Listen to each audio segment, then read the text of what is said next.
I don't like this term culture shock. I would actually turn it around, that question, because so far I would say what I have experienced in Taiwan was not my biggest challenge, it was the biggest opportunity. It's almost a bit judgmental thing. You knew from scratch, unplanned, totally spontaneous, and it turned into quite the most amazing experience. It's not all about the skills, sometimes it's also about the spirit. Hi, 大家好，欢迎来 Welcome to Taiwan. 今天我们跑去到台北 to have a chat with our German friend. 影片开始以前，请不要忘记订阅、按赞、开启小铃铛，谢谢大家。And also, if you like the video, you have an option to hype the video. It's free. Please help us hype this video so more and more people can see the video. My name is Falk Bonitz. I come from Germany, and I'm a professional musician, pianist, actually. And that's what I'm doing in Taiwan as well. Why do you choose to come to Taiwan? Oh, it's quite a adventurous story. I was originally invited by two Korean musicians to go to Korea, and I was ready to go there and actually moved there, and then I just arrived there and the pandemic was starting, and then I was basically seeking refuge in Taiwan. And at the end I liked it so much that I stayed here. You came with the virus or you got the virus? No. No, I came too early to actually come with the virus. Oh, okay. I was very at the beginning, like in March 2020. But I caught it here, of course, because I'm a musician and I'm teaching, Mm-hmm. and if you have students and kids, and then it's unavoidable. Actually, last time I got it was 2023, so everything was already passed, but I got the last version. Before all these scenarios, what did you know about Taiwan? That's actually an interesting question. I was thinking a lot recently. The first time I'm very interested in geography and in general, like in countries. So I have seen Taiwan before on the map, and okay, the small country besides China and everything. But then I heard the first time Taiwan came to my attention, that was in 1999, when they had this earthquake, this very heavy earthquake. Mm-hmm. And at that time the prices for processors like went up like crazy within half a year or something. That was 1999, and everyone heard, oh, that was because of that earthquake in Taiwan, and people heard that name and maybe made the difference between Thailand and Taiwan the first time. Mm-hmm. The second time, I also remember, I was conscious about Taiwan was in 2004, when they built that high skyscraper, like the 101. Mm-hmm. And because I'm also interested in architecture, so I kind of got note of that and saw this beautiful skyscraper they built, and it was the highest in the world at the time. Then later on I had a concert tour in Taiwan in 2018. Kind of surprising, and on this concert tour I also met a Taiwanese woman, and then we stayed in contact, and at the end I ended up in Taiwan. What is the most difficult challenge that you've overcome or yet to overcome? I mean, I'm kind of used to different kinds of challenges. When you're like self-employed freelance musicians, you always have challenging times, and sometimes it goes very well, sometimes you struggle more. So I must say I feel my general vibe in Taiwan feels much more positive. There's something about the people, like they're more, I would say more kind, a little bit more appreciating, like, and have positive vibes in general, and that helps in music. So I would actually turn it around, that question, because so far I would say what I have experienced in Taiwan was not my biggest challenge, it was the biggest opportunity, the biggest chance ever.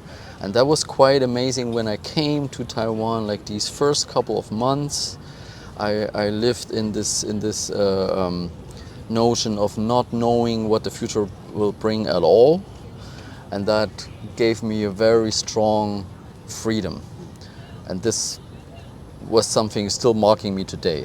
I remember that this feeling still stayed with me, and so it was at the same time the biggest challenge to go to another country, to start your career basically new from scratch, unplanned, totally spontaneous, and it turned into quite the most amazing experience I actually made. So, how is the music industry in Taiwan compared to other countries that you know? Yeah, I always had the feeling like Japan is nice, like it has a very interested audience, in particular in jazz, where I'm playing. I'm a jazz pianist, and at the time I thought Taiwan is compared to Japan, it's quite small, so maybe the scene is not that big, and of course compared to Germany, where I'm from, it is small. But I must say it has developing tremendous in the last couple of years, particularly since this pandemic, because a lot of musicians who were living abroad in the States, they would come back to Taiwan and enrich the music scene and put the level up. So there's quite some happening. I mean, we are here very close to the Dan Park, where they at the pavilion where they do a jazz festival, Taipei Jazz Festival every year. So it's growing. What advice would you give to the young Taiwanese who have enthusiasm about music? No different advice than any other young musician.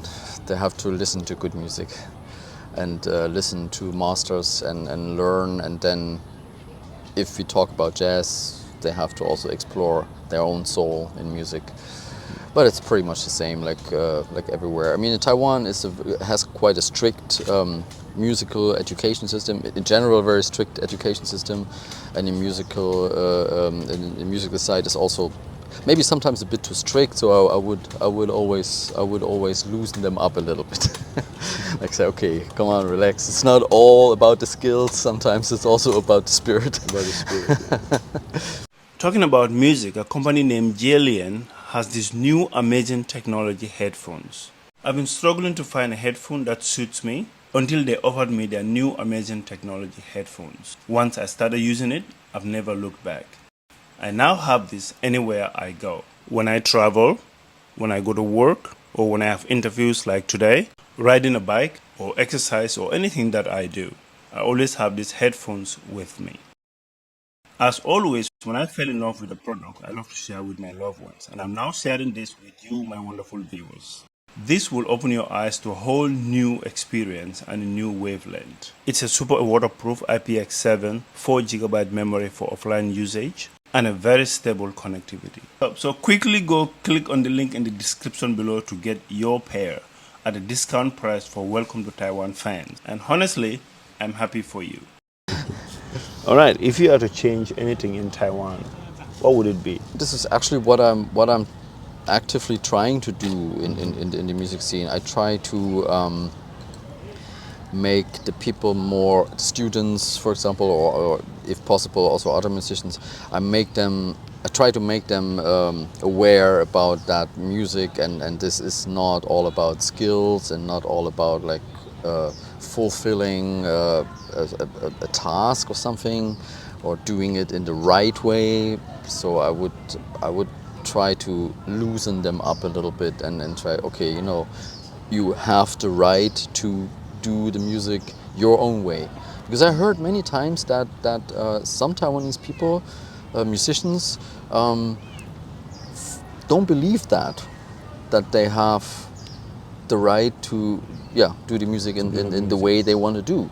So they feel so obliged to do it in a certain way, which is from the masters. I mean, as I said before, like listen to the masters is the best thing always, but only copying the masters, only do exactly what the masters did, is not leading to anything new or anything really authentic, you know. And in that sense, there is definitely work to do. What advice would you give to anyone who wishes to come to Taiwan? Actually, don't be afraid. Don't be afraid of anything what the people call cultural differences and all that stuff, and cultural, how do you say, culture shock. Actually, I don't like this. I don't like this term culture shock. It's almost a bit judgmental thing. Like I feel like people, you would always find the same kind of people in every country. And of course there are cultural differences. Sometimes you have to watch out. Some things are a bit different. Some other things are very the same. Like in Germany, for example, people are very quiet in the MRT, like in Germany, like very opposite to other countries, like even South European countries or American countries.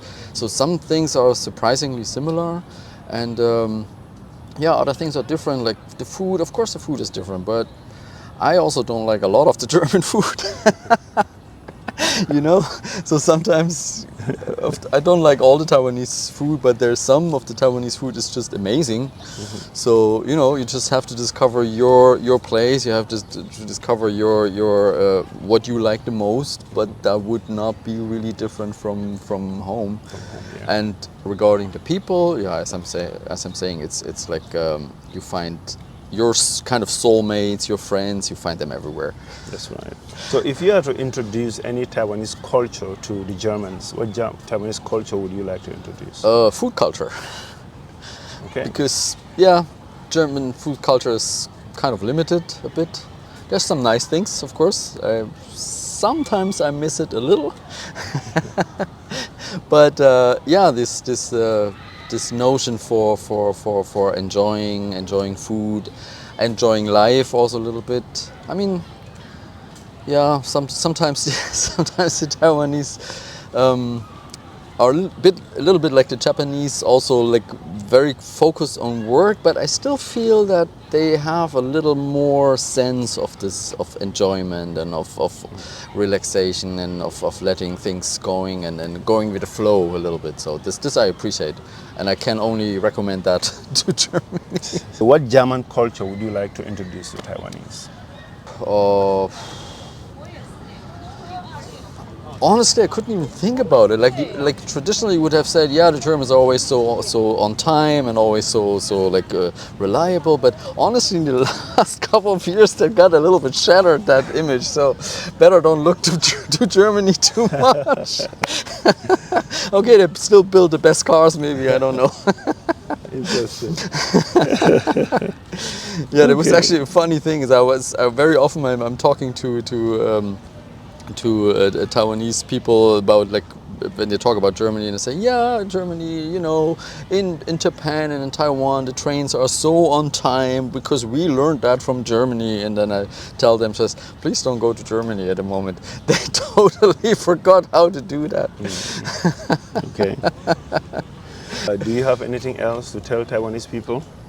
Taiwanese people, I would tell them to stay as kind as they are, like stay as close to their family values and to their society values, and let not disrupt them too much from the Western disturbance. I mean, there are, you know, every society has its up and its downs, and sometimes the Western freedom is a nice thing, and Taiwanese sometimes can use a little more of that. But I believe that in general that the mix is always the best. Mm-hmm. So mix between cultures, mix between people has always the best results. Like in music, if you mix music, you have better music at the end. When is your next concert? I play in several smaller venues. The next concert I can think of is end of August, the 30th and 31st. I will play with the jazz quartet in Kaohsiung, in the Marsalis bar. It's a pretty known jazz bar. And I hope that I will play at the jazz festival in 2 months. That's just in the making. Where can somebody find you? On Instagram, sure. Instagram. Mostly Instagram. In Taiwan, Instagram is more important than Facebook, meanwhile, so okay. Instagram is good. You will find a lot of all material. His links will be in the description below. Let's go check it out. Exactly. Thank you very much for giving us your time, sharing your experience living in Taiwan, and hope you continue to enjoy life in Taiwan here. Thank you very much. My pleasure. Right, Gansia ni sokan, yo sihuan bu sihuan. Please let us know what part of the video you don't like or we can improve. And see you in my next video. Thank you.